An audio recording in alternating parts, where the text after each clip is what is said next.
खबरों की ओर। प्रधानमंत्री नरेंद्र मोदी ने मुसलमानों की हालात सुधारने के लिए कहा था कि उनके एक हाथ में कुरान और एक हाथ में कंप्यूटर हो, लेकिन देश में मुस्लिम शिक्षा की सबसे बड़ी संस्था दारुल उलूम देवबंद के सदर मुदर्रिस मौलाना अरशद मदनी ने छात्रों के नाम निर्देश जारी किया है कि वे पहले आलिम ए दीन बने, फिर डॉक्टर, इंजीनियर या वकील बने। दारुल उलूम प्रबंधन ने कहा है कि अगर कोई छात्र दारुल उलूम की क्लास छोड़कर बाहर अंग्रेजी या कंप्यूटर सीखने गया तो उसे निष्कासित कर दिया जाएगा। देखिए, एक बार फिर दारुल उलूम देवबंद के ताल्लुक से एक झूठी और बेबुनियाद बात बार बार मंजर-ए-आम पर लाने की कोशिश की जा रही है और इसमें ये बात कही जा रही है कि दारुल उलूम देवबंद ने अपने छात्रों को और स्टूडेंट्स को अंग्रेज़ी की तालीम हासिल करने पर उनका निष्कासन करने का हुक्म जारी किया है। यकीनन ये बात वही हजरात कर सकते हैं कि जो मदारिस के ख़िलाफ़ एक प्रोपेगेंडे के तहत और एक साजिश के तहत काम कर रहे हैं। हर इंस्टीट्यूशन का, हर इदारे का एक उसूल और ज़ाब्ता होता है कि वहाँ पर जो कोर्स और जो निज़ाम चल रहा है, वहाँ के स्टूडेंट्स उसी निज़ाम को फॉलो करें, उसी सिलेबस को पढ़ें और उसी तालीमी निज़ाम को अपनी ज़िंदगी में उतारें। सीएम योगी आदित्यनाथ रामनगरी अयोध्या के 2 दिवसीय दौरे पर हैं। आपको बता दें, जनसभा को संबोधित करने के लिए सीएम योगी भरतकुंड मंच पर पहुंचे। यहां उनका जोरदार स्वागत हुआ। इस दौरान सांसद लल्लू सिंह भी मौजूद रहे। सीएम योगी आदित्यनाथ ने जनसभा को संबोधित करते हुए कहा कि बिना भेदभाव के योजनाओं का लाभ मिल रहा है। साथ ही उन्होंने ये भी कहा कि अयोध्या त्रेता युग की याद दिला रहा है। पहले लोग अयोध्या का नाम लेने से संकोच करते थे, अब अयोध्या दुनिया की सबसे वैभवशाली नगरी है।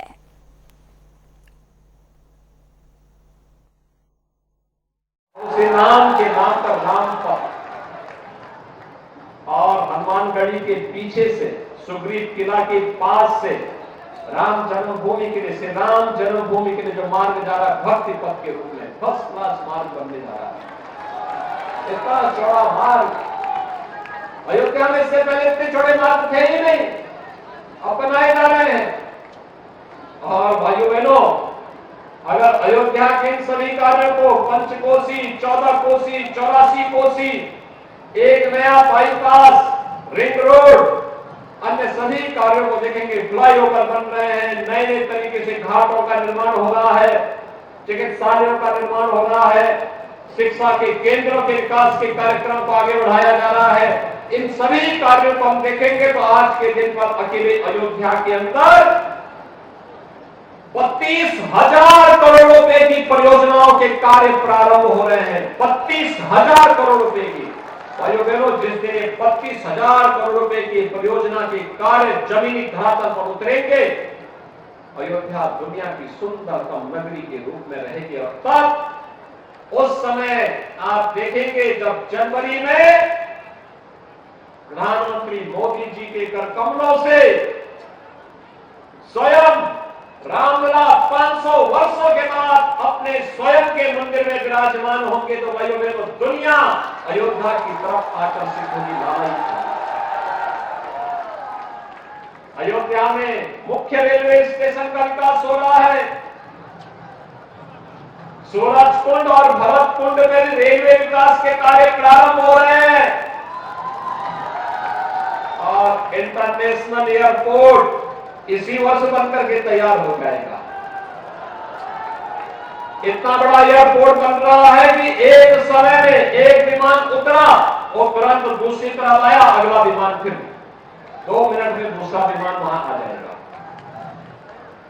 इतना अवसर अयोध्या के लिए आने जा रहा है, इतने अवसर आने जा रहे हैं कि जो अयोध्या में आया होगा वो पछताता होगा। जिसने अयोध्या में जन्म नहीं लिया होगा वो भी प्रार्थना कर रहा होगा कि मुझे भी अयोध्या में जन्म लेने का सौभाग्य प्राप्त होता तो मैं भी सौभाग्यशाली होता। भाइयों बहनों, राम के बगैर हमारा जीवन अधूरा माना जाता है। प्रभु श्री राम को हम लोगों ने जिस रूप में देखा है, पूजा है, उनकी भक्ति की है और भक्ति साकार रूप से अब हम सबके सामने रामलला के रूप में मंदिर निर्माण के कार्य के साथ ही विराजमान होकर के हम सबको दर्शन देंगे। ढेर सारे कार्यक्रम चल रहे हैं, 32,000 करोड़ रुपए के परियोजनाएं तो ऐसी हैं जिन पे कार्य चल रहा है और बहुत सारी।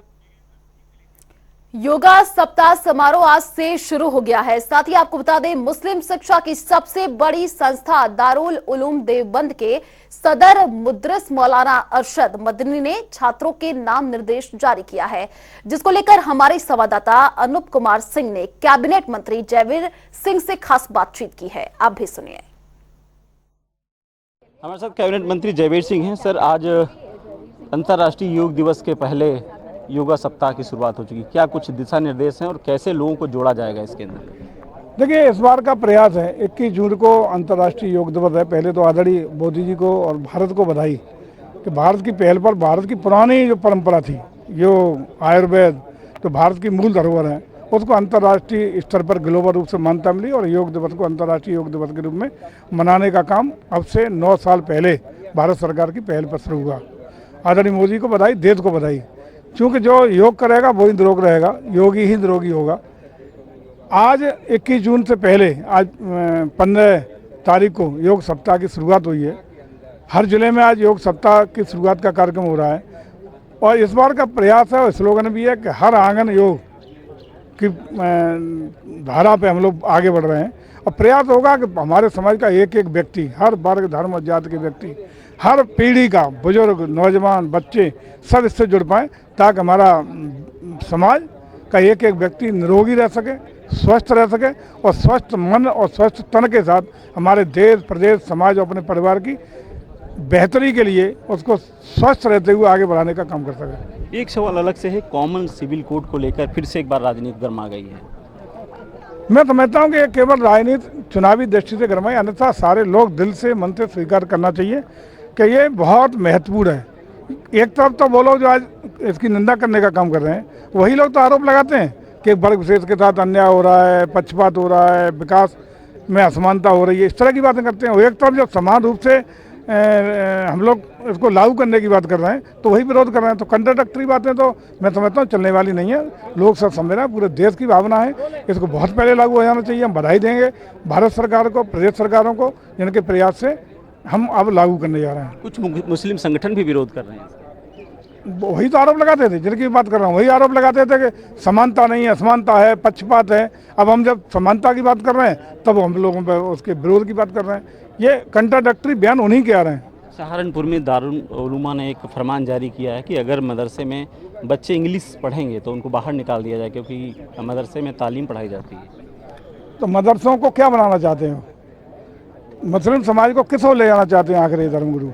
मुस्लिम समाज को नहीं चाहते कि ग्लोबल रूप से उनके मुस्लिम बच्चे IAS अफसर बने, ISF अफसर बने, देश के बड़े ग्लोबल लीडर बने, बड़े ग्लोबल उद्योगपति बने, व्यापारी बने। और अगर ये सब बनना है तो इसके लिए जरूरी है कि अंतर्राष्ट्रीय कनेक्टिविटी की भाषा अंग्रेजी को जानना चाहिए। सर, एक आखिरी सवाल है, सरकार उन मदरसों की जांच करवा रही है जहाँ से फंडिंग जहाँ से गलत आ रही, फंडिंग की जांच चल रही है, मदरसों की जांच चल रही है अवैध रूप से, उसके बीच में इस तरीके से अगर कोई बवाल आ जाता है कि शिक्षा पर एक सवाल उठा दिया जाए तो उसको किस तरीके से देखते हैं? देखिए, बहुत सारे इस तरह की शिकायतें भी आई थी, जांच में सही तथ्य पाए गए थे, विवेचना में सही पाए गए थे कि देश विरोधी, राष्ट्र विरोधी ताकतें इन मदरसों का, मदरसों के रहने वाले धर्मगुरुओं का, बच्चों का गलत तरीके से इस्तेमाल देश हित के खिलाफ कर रहे हैं, आतंकवादियों के लिए कर रहे हैं, देशद्रोह के लिए कर रहे हैं, या तमाम राष्ट्र विरोधी गतिविधियों के लिए कर रहे हैं। ऐसे लोगों के, तमाम लोगों पर मुकदमे भी दर्ज हुए हैं, कार्रवाइयाँ भी हुई हैं और जहाँ जहाँ इस तरह के इनपुट आएंगे निश्चित रूप से राष्ट्र हित में इस तरह की कार्रवाई की जाती रहेगी। शुक्रिया। तो ये कैबिनेट मंत्री जयवीर सिंह थे, जिनका साफ तौर से कहना था कि अगर मदरसे को लेकर कोई भी धर्मगुरु या इस तरीके से प्रतिक्रिया करता है तो उस पर कार्रवाई भी हो रही है और आगे भी की जाएगी। कैमरा रियाज के साथ अनूप सिंह, जनता टीवी, लखनऊ। तो सहारनपुर में मोदी सरकार के 9 साल और योगी सरकार के 6 साल पूरे होने पर प्रेस कॉन्फ्रेंस का आयोजन किया गया, जिसमें नगर विधायक राजीव गुंबर ने प्रेस कॉन्फ्रेंस की। राजीव गुंबर ने सरकार की उपलब्धियां गिनवाते हुए कहा कि भाजपा ने अयोध्या में राम मंदिर का निर्माण करा और कश्मीर से धारा 370 हटाकर अपनी प्रतिबद्धताओं का पालन कर दिखाया है। उन्होंने कहा कि भारतीय जनता पार्टी जो कहती है वो करती है। सर्वप्रथम मैं आप समस्त पत्रकार मित्रों का, छायाकार बंधुओं का स्वागत करता हूं। आज उत्तर प्रदेश में भारतीय जनता पार्टी की सरकार को 6 वर्ष पूर्ण हो चुके हैं और देश के अंदर भारतीय जनता पार्टी की मोदी जी की सरकार को 9 वर्ष पूर्ण हो चुके हैं। उन 9 वर्ष और 6 वर्ष की उपलब्धियों के साथ साथ 1 वर्ष मुझे भी विधायक बने हुए, इसी के संदर्भ में आज ये प्रेस वार्ता बुलाई गई है। मैं सर्वप्रथम जो भारतीय जनता पार्टी का एजेंडा था कि भारतीय जनता पार्टी भव्य राम मंदिर बनाएगी, भारतीय जनता पार्टी धारा 370 हटाएगी, आज धन्यवाद करता हूँ आदरणीय मोदी जी का और भारतीय जनता पार्टी के शीर्ष नेतृत्व का, जो दोनों एजेंडों पर काम होकर आज भव्य श्री राम मंदिर का निर्माण भी चल रहा है और कश्मीर से धारा 370 को हटाने का काम भी हमारी सरकार ने किया है। तो चलिए रुक करते हैं बड़ी खबर की ओर। रेलवे बोर्ड ने लिया निर्णय। आपको बता दें कि उड़ीसा में भीषण रेल हादसे के बाद निर्णय लिया गया है, हर स्टेशन के होम सिग्नल पर रोकी जाएंगी ट्रेनें।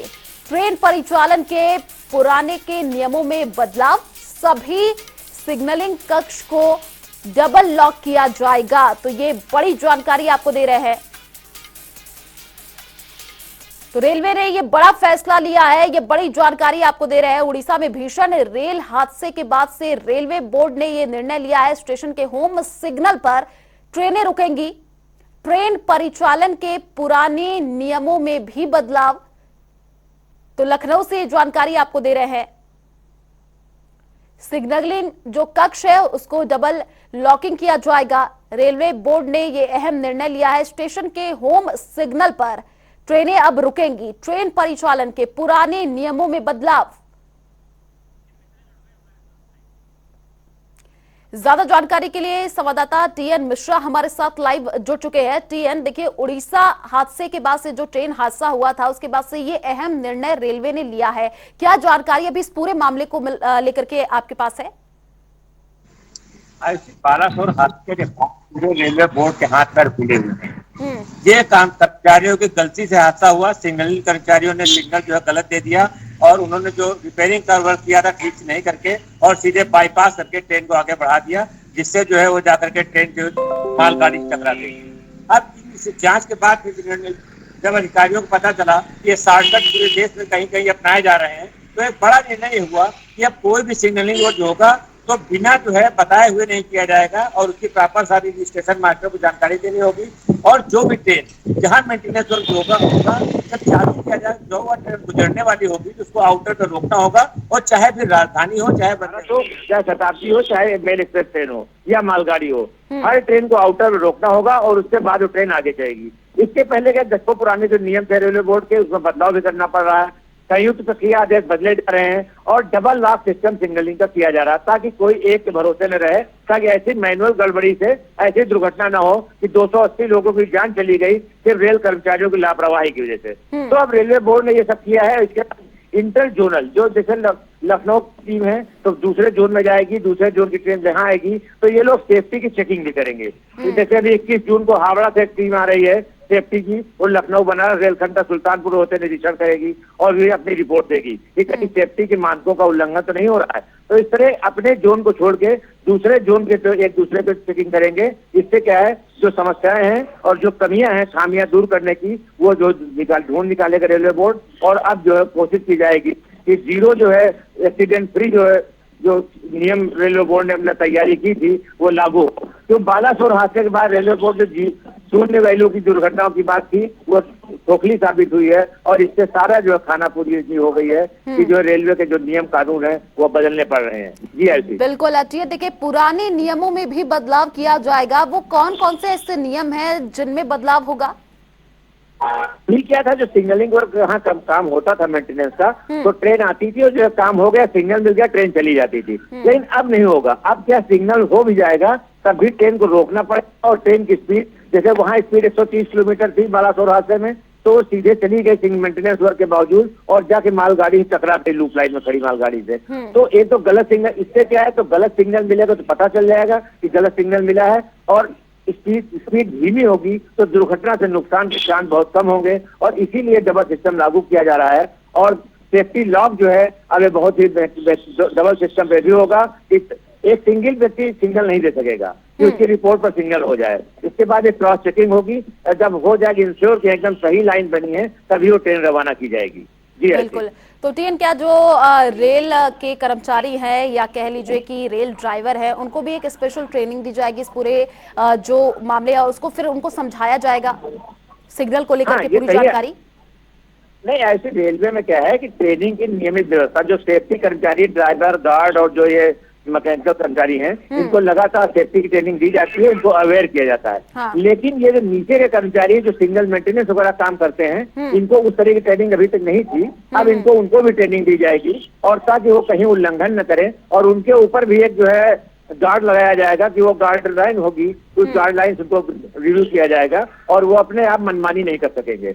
अभी तक क्या था, उनके सिग्नल देने के बाद ट्रेन रवाना हो गई और चल दी, लेकिन अब नहीं होगा। डबल लॉक सिस्टम ये होगा कि जब वो सिग्नल देंगे उसके बाद स्टेशन मास्टर रिव्यू करेगा, फिर सिग्नल इंश्योर करेगा, और ड्राइवर को जब मेमो जाएगा कि आपको नॉर्थ लाइन पे जाना है या साउथ लाइन पे जाना है, ईस्ट लाइन पे जाना है, तो जब ड्राइवर इंश्योर हो जाए सही लाइन पे हम जा रहे हैं, तभी वो ट्रेन आगे बढ़ेगी।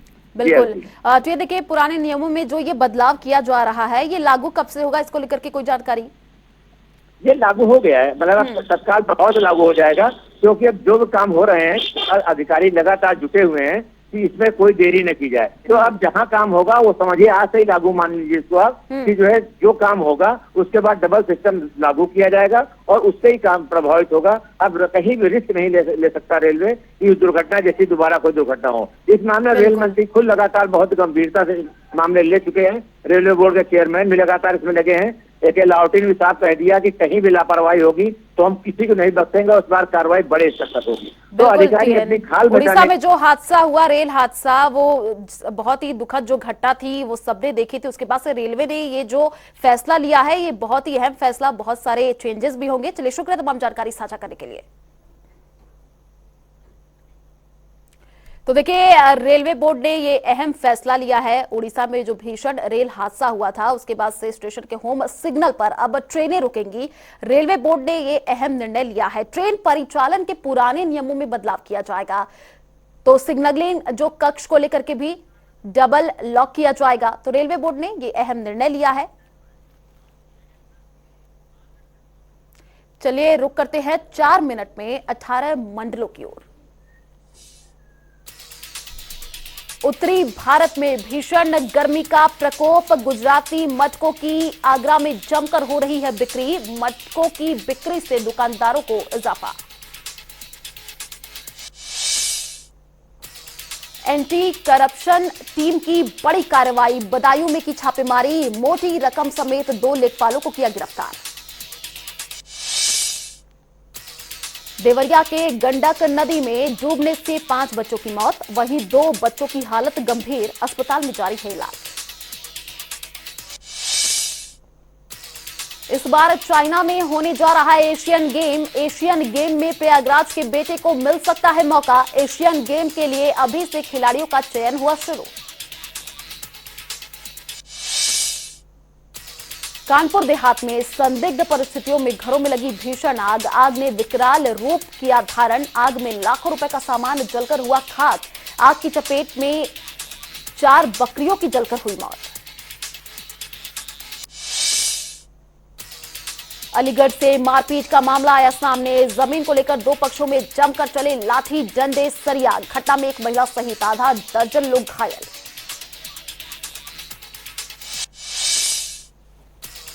मुजफ्फरनगर में शिव भक्त कावड़ियों की आमद शुरू। 115 लीटर गंगाजल लेकर हृदय स्थली शिव चौक पहुंचा पहला शिव भक्त। जगत कल्याण के लिए उठाई कावड़। गांव बुराड़ी स्थित शिवलिंग पर करेंगे जलाभिषेक। आजमगढ़ में घर में घुसा एक मंचला, रंगे हाथ पकड़ ग्रामीणों ने जमकर की मंचले की पिटाई। ग्रामीणों ने वीडियो बनाकर सोशल मीडिया पर किया वायरल। दोनों पक्ष को तलब किया गया है, जांच में पुलिस जुटी।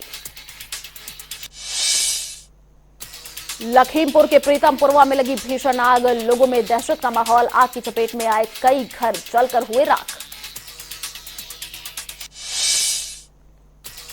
उत्तर प्रदेश में बीएड संयुक्त प्रवेश परीक्षा 2023 परीक्षा केंद्रों का अधिकारियों ने किया निरीक्षण। प्रशासन ने नकल विहीन परीक्षा को लेकर कसी कमर। और ऐसे दिल दहला देने वाला मामला आया सामने। पति ने पत्नी और उनसे प्रेमी को उतारा मौत के घाट, ईंट से कुचलकर हत्या को दिया अंजाम। बागपत में गोकशी करने वाले दो बदमाशों और पुलिस के बीच मुठभेड़, दोनों ओर से हुई फायरिंग। मुठभेड़ के बाद दोनों बदमाश हुए घायल। ललितपुर के सीएससीसी में प्रवास के नाम पर अवैध वसूली जारी। महिला ने स्टाफ नर्स और आया पर अवैध वसूली और बदसलूकी का लगाया आरोप। वीडियो हुआ वायरल। इटावा में रोड पर स्टंट युवक को करना पड़ा भारी। एसएसपी ने की स्टंटमैन के खिलाफ कार्रवाई। सोशल मीडिया पर तेजी से हुआ वीडियो वायरल। सहारनपुर में नगरायुक्त गजल भारद्वाज ने अपने कार्यालय में मुस्लिम पार्षदों की बैठक। सफाई व्यवस्था और पानी की सप्लाई पर हुई चर्चा।